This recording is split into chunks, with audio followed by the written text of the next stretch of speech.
Kita tahu bahwa ada paling tidak 5 hal utama, ya, ada 5 area perbedaan yang utama. Antara lain adalah perbedaan secara teologis, perbedaan secara psikologis, biologis, seksual, dan family tree. Nah, dari 5 hal itu ternyata dari sebagian besar kita masih kurang siap untuk menghadapi munculnya perbedaan-perbedaan itu di usia-usia pernikahan yang sudah mulai cukup. Mungkin kita merasa bahwa tahun-tahun pertama adalah waktu yang sudah dianggap cukup untuk mengantisipasi munculnya perbedaan. Tapi ternyata di tahun-tahun berikutnya, bahkan di dekade-dekade yang akan datang, masih muncul lagi dan masih muncul lagi perbedaan demi perbedaan yang mengundang potensi adanya kekecewaan. Nah, akhirnya ancaman terhadap kemerdekaan itu terus terbuka lebar. Padahal kita tahu bahwa meskipun waktu kita mulai berkenalan dan berpacaran, kita terampil untuk mengenali ada banyak persamaan, tetapi kita tahu bahwa perbedaan jauh lebih banyak. Tetapi banyak dari kita yang belum siap untuk menghadapinya. Nah, perbedaan demi perbedaan itu seringkali kita anggap sebagai kecacatan, ya, sebagai keteledoran, sebagai karakter yang gak bisa berubah, yang mengecewakan, yang akhirnya membuat kita putus asa, dan banyak dari rumah tangga yang mengakhiri pernikahan dengan alasan sudah tidak cocok lagi, ya. Alasan tidak cocok lagi karena banyaknya perbedaan itu merupakan ancaman yang besar terhadap pernikahan. Secara umum pula ada 5 hal yang membuat ancaman dalam pernikahan itu berpotensi untuk menggagalkan pernikahan. Yang pertama adalah adanya perselisihan yang tak terselesaikan. Nah, perselisihan ini bisa dipicu oleh perbedaan temperamen.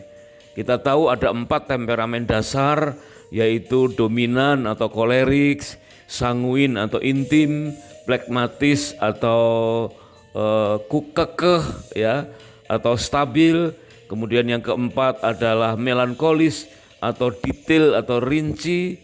Nah, dari perbedaan temperamen itu, bila kita kurang mengenal diri sendiri dan mengenal atau secara serampangan menebak-nebak temperamen pasangan, sehingga kita sulit untuk mengharmonisasikan, maka ini merupakan ancaman yang pertama yang membuat pernikahan bisa gagal. Sebab itu, jika ada perselisihan, carilah solusi. Jika perlu, carilah konselor untuk mampu mendeteksi atau menyodorkan alternatif-alternatif solusi sehingga perselisihan itu dapat terselesaikan. Perselisihan oleh karena perbedaan kapan saja bisa muncul, tetapi diperlukan keterampilan untuk mengatasi atau menyelesaikannya. Kemudian ancaman dalam pernikahan yang kedua yang sering terjadi adalah perselingkuhan. Wah, ini benar-benar bersumber pada karakter, bukan sekedar temperamen, ya, tetapi karakter dari masing-masing pribadi suami maupun pribadi istri. Karena ada banyak alasan-alasan yang membuat orang jadi jatuh dalam perselingkuhan. Apalagi sejak semula sudah jelas-jelas nyata memang kelemahannya dengan orang lain. Misalkan pria terkenal dengan mata keranjang atau lemah di mata, ya, atau wanita lemah di telinga, mudah dirayu, ya. Jika kelemahan-kelemahan itu tidak diatasi dengan bijak, maka perselingkuhan akan terbuka kemungkinannya di segala usia. Dan kita perlu mewaspadai ini. Meskipun kita sudah belajar tentang adanya 4 tahap dalam fase-fase pernikahan, ya, phases of marriage, tetapi jika kita masih belum terampil untuk mengatasi ancaman-ancaman yang memungkinkan terjadinya perselingkuhan, maka akhirnya perselingkuhan itu bisa terjadi di segala usia, di fase berapapun pernikahan kita. Sehingga kita perlu mengenali penyebab-penyebab atau awal mula dari perselingkuhan. Bisa saja diawali dari kurangnya komunikasi, atau kita abai, ya, tidak peduli dengan komunikasi yang tidak lancar. kita anggap ya karena masing-masing sibuk, karena masing-masing dituntut oleh karir, oleh pekerjaan, apalagi pelayanan ya, sehingga akibatnya kita abai dengan kurang lancarnya komunikasi satu dengan yang lain, sehingga begitu kelemahan kita dimanfaatkan oleh kuasa kegelapan, maka jatuh dalam perselingkuhan ya, karena itulah yang disebut topos, tempat berpijak ya, sebagai celah yang dimanfaatkan oleh roh-roh jahat. Ya, kita memang perlu waspada dalam hal ini, tetapi yang paling utama adalah waspada dengan celah yang ada dalam diri kita, dan kita saling dukung, saling topang dengan pasangan, sehingga celah masing-masing bisa saling ditutupi atau diantisipasi, diatasi, sehingga perselingkuhan atau ancaman yang kedua ini bisa dihindarkan dengan sempurna. Nah, kemudian ancaman dalam pernikahan yang ketiga adalah kejadian luar biasa. Nah, seringkali ini kita anggap sebagai di luar dari kemampuan kita ya. Misalkan kematian prematur, kematian masih muda ya, entah suami entah istri karena sakit ya, karena lemah tubuh, ada kecacatan sejak kecil sehingga dipanggil Tuhan atau meninggal dunia waktu masih muda, atau MIA ya, missing in action, hilang dalam tugas. Itu merupakan kejadian luar biasa yang bisa saja terjadi. Atau mungkin karena hobi ekstrim ya, hobi keras ya, mungkin terbang layang, arung jeram, masuk ke goa, mendaki gunung.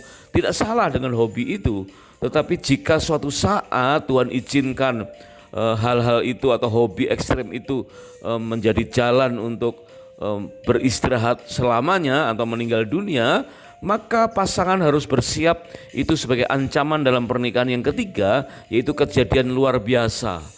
Harus mempersiapkan mental, solusi jangka panjang untuk menghadapi hal-hal demikian. Kita tidak perlu khawatir tentang kecelakaan, tidak perlu khawatir tentang hobi ekstrim ya. Tidak harus kita parno dengan penyakit atau hal-hal organ-organ kesehatan organ-organ tubuh kita. Yang diperlukan adalah kita bersandar kepada Tuhan dan menjaga kesehatan. Namun jika itu terjadi, maka inilah ancaman dalam pernikahan yang ketiga, yaitu kejadian luar biasa yang mungkin saja terjadi bagi semua pasangan. Nah, jika ini terjadi harus siap ya. Suami istri harus siap. Dan kita tahu bahwa tidak ada alasan untuk bercerai ya, dengan alasan apapun, misalkan invalid, tidak berfungsinya organ tubuh, tidak berfungsinya organ-organ reproduksi, bukan sebagai alasan untuk bercerai. Dan kalau itu dianggap sebagai alasan untuk bercerai, maka itulah yang dimaksud sebagai ancaman dalam pernikahan yang ancaman yang ketiga, yaitu kejadian luar biasa. Kemudian yang keempat, ancaman dalam pernikahan yaitu benar-benar tentang perceraian, yang tentu kita tahu menurut survei di tahun 1980 di Amerika dan diulang sekitar tahun 2000-an di Indonesia, bahwa ada 3 faktor penyebab perceraian. Yang tertinggi adalah masalah seks, yang kedua masalah keuangan, dan yang ketiga adalah masalah komunikasi. Dan yang pertama ini masalah seks bisa saja dari perzinahan, perselingkuhan, sebagaimana tadi ancaman yang pertama ya, atau gagalnya organ reproduksi, ini merupakan ancaman yang paling dominan. Kemudian yang kedua adalah masalah uang, dari tidak sanggup menghasilkan uang atau kebiasaan buruk, boros hingga bad debt ya. Ini menjadi alasan yang kedua. Dan yang ketiga adalah komunikasi. Meskipun kita punya banyak communicator dan banyak belajar tentang bagaimana komunikasi massal ya, tetapi secara pribadi dengan suami, dengan pasangan, dengan istri itu justru mungkin abai, sehingga kita seringkali ini menjadi alasan yang ketiga dalam hal perceraian. Nah, ternyata jika masalah komunikasi ini diperbaiki dan dimaksimalkan dengan baik, maka unsur pertama dan yang kedua relatif tidak berperan. yaitu masalah seks dan keuangan relatif tidak berperan. Sebab itu ancaman dalam pernikahan yang keempat tentang perceraian ini bisa diperbaiki melalui pembenahan masalah komunikasi. Kemudian mulai menyadari pentingnya pengetahuan tentang hubungan suami istri atau cara pandang tentang seks. Di perikop yang lalu kita udah pernah bahas, dan tentang masalah uang yaitu rasa cukup, yang tentu Tuhan saja yang bisa memenuhi hati kita sehingga kita bisa berpada pada yang ada. Nah, inilah 4 ancaman dalam pernikahan yang seringkali beberapa orang atau beberapa rumah tangga gagal mengantisipasinya. Padahal kita sudah mendapatkan satu panduan bahwa dalam setiap pernikahan yang merupakan perjalanan panjang, sekali berangkat tidak boleh kembali lagi, ya. Diperlukan ekspresi kasih setiap hari, setiap saat. Ekspresi kasih itu harus dipraktekkan setiap saat, di mana ada 5 ekspresi kasih. Antara lain yang pertama, kasih itu mengampuni. Ya, meskipun salah diampuni, salah lagi. Bukankah Tuhan mengajarkan bahwa ampunilah orang lain, terutama pasangan kita 70 kali 7? Itu tidak berbicara soal jenisnya atau harinya. Biasa saja jenis yang sama di dalam satu kurun waktu 1 hari. Berarti kita betul-betul harus fasih dalam mengampuni, karena kasih itu adalah mengampuni. Dan mengampuni itu tentu menerima kembali pasangan kita, ya. Berbeda dengan pengampunan terhadap karyawan atau kolega di dalam bisnis kita, ya. Seringkali kita dihadapkan hal yang dilematis, padahal itu sesuatu yang berbeda. Jika ada karyawan atau kolega, ya, yang bersalah soal keuangan, korupsi, menipu, ya kita perlu mengampuni, kita perlu mengasihi, ya, tetapi tidak perlu kembali lagi untuk menerima. Mungkin kita belajar dari salahnya memberi kepercayaan, sehingga tidak perlu lagi memberi kepercayaan. Tetapi dengan pasangan, ketika kasih itu mengampuni, maka kita harus menerima kembali sebagai pasangan. Fungsinya, strukturnya harus kembali kepada struktur atau fungsi yang ideal, yang semula sesuai dengan firman Tuhan. Itu ekspresi kasih dalam pernikahan yang pertama, yaitu kasih itu mengampuni sekaligus menerima. Kemudian yang kedua, kasih itu melayani. Nah, jika kita mengasihi, bukan sekedar kita ingin memberi, tapi kita melayani. Bukan sekedar memberi materi, tetapi melayani dengan diri kita, ya. Karena kita mengasihi, tentu mengasihi dengan segenap jiwa kita. Kemudian kasih itu setia, ya, bersamaan ataupun pergi sendiri dimanapun tetap setia. Itu membuktikan ekspresi kasih dalam pernikahan. Yang ketiga, kasih itu setia. Dan yang keempat, kasih itu melindungi. Artinya kita tidak rela jika pasangan kita ada dalam bahaya. Bahkan jika kita tahu ada potensi-potensi bahaya, kita harus melindungi lebih dahulu, memproteksi, memperingatkan. Jika pasangan kita mulai mencoba-coba makan makanan yang tidak sehat, melakukan kebiasaan-kebiasaan yang buruk, ya kita harus lindungi. Baik suami melindungi istri maupun istri melindungi suami. Termasuk terhadap pergaulan yang buruk, termasuk dengan kebiasaan membuka medsos, iming-iming yang baru di zaman modern ini. Kita harus terampil bagaimana mempraktekkan ekspresi kasih dalam pernikahan yang keempat, yaitu melindungi dengan cara yang elegan. Bukan melindungi sebagaimana anak bayi kita harus gendong, ya, harus kita tutupi dengan perlengkapan pelindung. Tidak harus seperti itu bagi pasangan yang tentu sudah sama-sama dewasa, ya.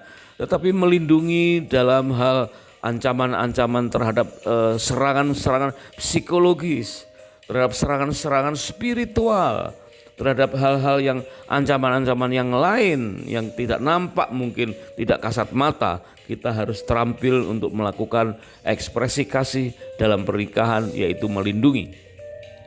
Kemudian yang kelima, yang justru yang paling populer adalah ekspresi kasih dalam pernikahan, yaitu merayakan. Nah, biasanya kita mudah untuk merayakan hari pernikahan ya, wedding day. Kemudian timbullah ucapan-ucapan happy anniversary ya, wedding anniversary ya, juga termasuk merayakan kelahiran. Anak-anak muda sekarang merayakan tanggal nembak, tanggal jadian, tanggal kencan pertama, tanggal positif pertama waktu anak pertama di kandungan ya, dan seterusnya ya. Apapun itu diperlukan keterampilan untuk mengekspresikan kasih. Berarti jika kasihnya kuat, maka akan timbul ide-ide yang brilian untuk merayakan segala sesuatu ya. Tidak perlu boros, tidak perlu dengan biaya yang mahal ya. Mulai dari sekedar ucapan terima kasih, yuk kita rayakan, kita bersyukur, kita berdoa bersama ya. Itu merupakan ekspresi kasih untuk merayakan ya, dan itu sangat penting dalam pernikahan sehingga kita bisa memproteksi ancaman-ancaman dalam pernikahan. Merdeka, Bapak, Ibu, suami, istri yang dikasihi Tuhan yang sekarang sedang mengadakan honeymoon yang kedua. Hal-hal yang kita bahas episode ini kelihatannya simpel, sederhana, tetapi tidak mudah untuk mempraktekannya. Dan jika kita mengikuti panduan dalam Ulangan pasal 24 ayat yang kelima, itu merupakan awal mula kita mudah mempraktekkan itu semua, yaitu selama 1 tahun setelah menikah atau honeymoon yang pertama, maka belajarlah untuk saling menyenangkan, saling menyukakan, sehingga kita terampil untuk memahami bagaimana mengekspresikan kasih dan menghindarkan diri dari ancaman-ancaman pernikahan. Merdeka!